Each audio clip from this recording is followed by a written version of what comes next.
اور آپ ہی نے کہا ہے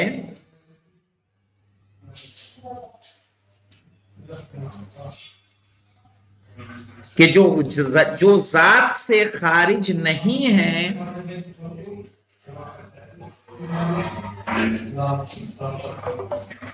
وہ ان تین کے علاوہ کچھ نہیں ہوگا.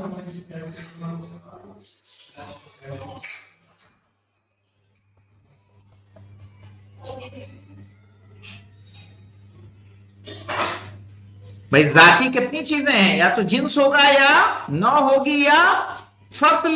میرا موبائل بہت ہو گیا. اب دیکھیں سمجھ میں آئی بات کیا ہے جی؟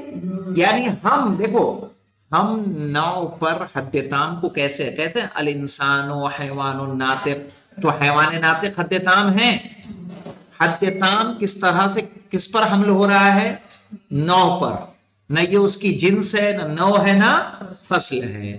جبکہ آپ نے کہا ان تینوں کے علاوہ کوئی ذاتی نہیں ہے. اور جو محمول ہوگا وہ کیا ہوگا؟ یا تو ذاتی ہوگا یا عرضی ہوگا. صحیح ہے. اب ان سوالوں کے جواب انشاءاللہ کل آئیں گے. والحمدللہ رب العالمین. ابھی دو ہی ہوا، تیسرا آ جائے گا بعد میں. الحمدللہ رب العالمین.